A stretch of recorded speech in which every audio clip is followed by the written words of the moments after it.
Hello everyone, welcome to AM agriculture classes.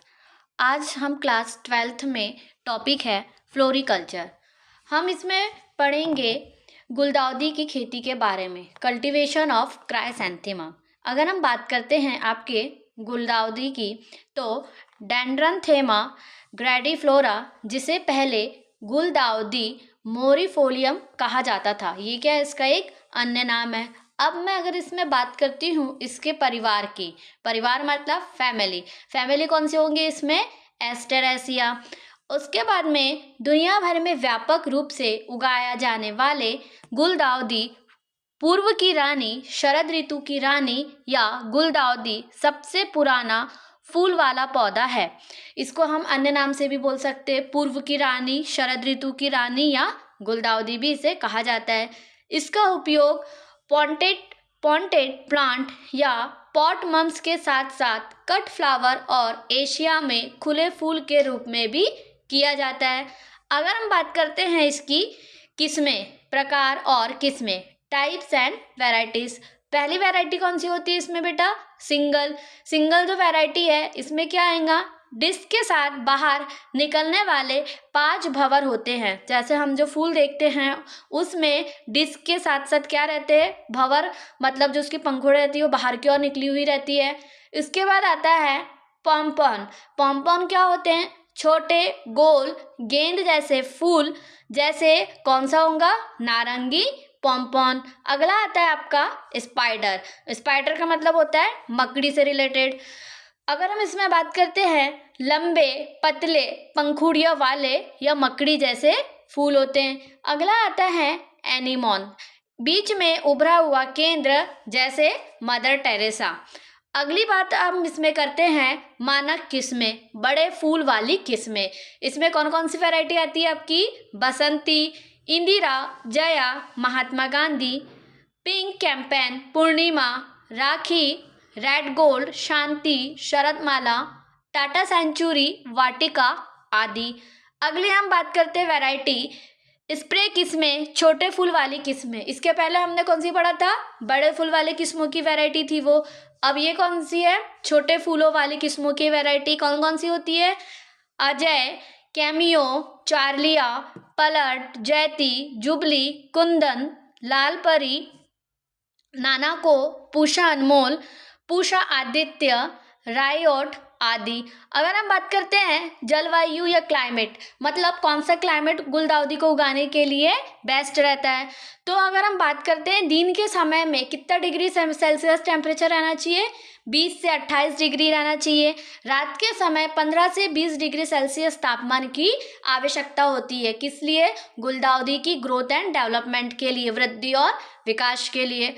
अगला आता है इसमें पॉइंट, मिट्टी या सॉइल कहा जाता है। कार्बनिक पदार्थ से भरपूर कौन सी मिट्टी, बालोई दोमट मिट्टी, जिसका पीएच कितना होना चाहिए, 6.5 के आसपास होना चाहिए, उससे अधिक नहीं होना चाहिए। अगला आता है प्रवर्धन या प्रोपोगेशन।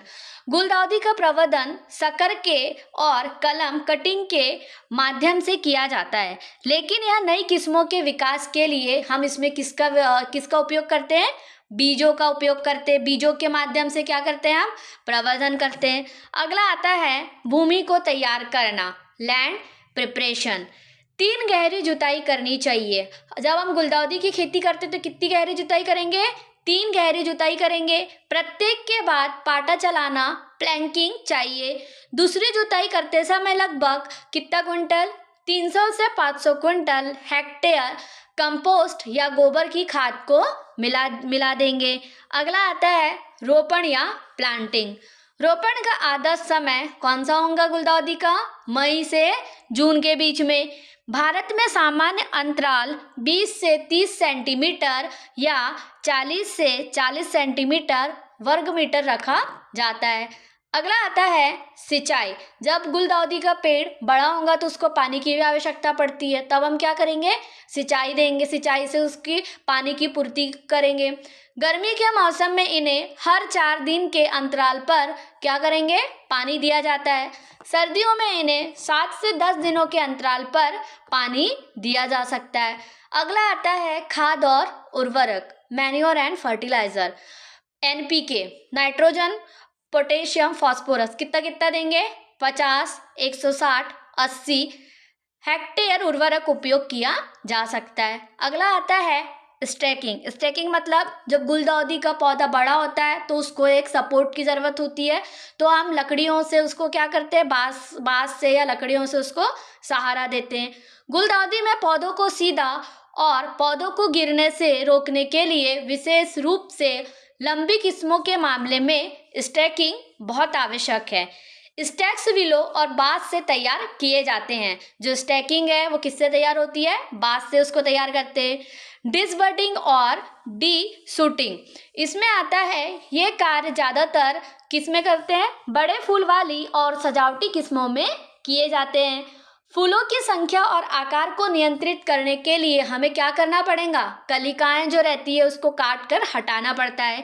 पिंच करना या रोकना, पिंचिंग और स्टॉपिंग। गुलदाउदी में पिंचिंग आमतौर पर किससे करते हैं, हम हाथ से उपयोग करते हैं। यह 10 से 15 सेंटीमीटर की अवस्था में पौधों के बढ़ते सिरों को हटाने को संदर्भित करते हैं। जैसे एग्जाम्पल के लिए जो चने का पौधा भी बड़ा होता है तब हम उसमें क्या करते हैं, पिंचिंग का उपयोग करते हैं, जो उसकी ऊपर की जो शाखाएं रहती है उसको हटाते हैं। वैसे गुलदाउदी के पौधों में क्या रहेंगे, जो ऊपर की ओर पौधा ग्रोथ करेगा उसको हटाएंगे। कुछ किस्मों में फूलों की कलियां की कई गुना वृद्धि के लिए पहली पिंचिंग कितने दिन बाद करते हैं, 30 से 45 दिनों के बाद करते हैं। अगला आता है खरपतवार नियंत्रण, वीड कंट्रोल। निराई मैनुअल मल्चिंग पूर्व उद्योग के रूप में 4 किलोग्राम पर हेक्टेयर पर ट्राइफ्लोरिन जैसे शाकनाशी का उपयोग किया जाना चाहिए। अगला आता है वृद्धि नियामकों का उपयोग, यूज ऑफ ग्रोथ रेगुलेटर। जब पौधा बढ़ने लगता है तब हम क्या करते हैं, उसमें कुछ ग्रोथ रेगुलेटर्स भी डालते हैं। जैसे रोपाई के 30 या 70 दिनों के बाद 1000 ppm 1 ग्राम पर लीटर पर हम क्या डालेंगे, एस्कॉर्बिक एसिड का छिड़काव करते हैं, जिससे पौधों की समग्र वृद्धि को क्या मिल सके, बढ़ावा मिल सके। अगला आता है जब पौधा या गुलदाउदी का पेड़ पूरी तरीके से बड़ा हो जाता है, जब फूल खिल जाते हैं तब हम क्या करते हैं, फूलों की कटाई करेंगे। अगला आता है कटाई या हार्वेस्टिंग। मानक गुलदाउदी पूरी तरह से खिल जाने पर काटी जाती है, लेकिन केंद्रीय डिस्क के लंबा होने से पहले स्प्रे फसलों की कटाई पूरी तरह से खिल जाने पर ही करेंगे। जब पूरी तरीके से पौधा खिलेगा तभी हम क्या करेंगे, इसकी कटाई करेंगे। अगला आता है कीट पीड़क, इंसेक्ट पेस्ट। इसमें कौन कौन सी कीड़े लग सकते हैं, aphid, thrips, leaf miner, white fly. पौधों पर डायमेथोएट 0.3%, थियोडॉन 1.25 मिलीलीटर या डाइकोफॉल कितना देंगे, 0.05% का छिड़काव करके इन कीड़ों को प्रभावी ढंग से हम नियंत्रित या खत्म कर सकते हैं। अगला आ जाता है रोग। जब पौधा बड़ा होने लगता है, फूल खिल जाते हैं तो देखे होंगे पौधों में रोग भी लग जाते हैं, जैसे कि रूट रॉट और डैम्पिंग ऑफ, स्क्लेरोटोनिया रॉट, वर्टिसिलियम और फ्यूजेरियम विल्ट, पत्ती के धब्बे, लीफ स्पॉट। तुमने देखे होंगे पत्तियों में कभी कभार धब्बे दिखते पीले कलर के या काले कलर के, उसको क्या कहा जाता है, लीफ स्पॉट। सफेद रस्ट, बैक्टीरियल लीफ स्पॉट। नियंत्रण के लिए क्या करेंगे हम, जिनैब या कैप्टॉन 0.15% या मैंकोजैब 0.2% तक हम देते हैं। तो आपको आज की क्लास कैसी लगी कमेंट करके ज़रूर बताना और हमारे चैनल को सब्सक्राइब करना।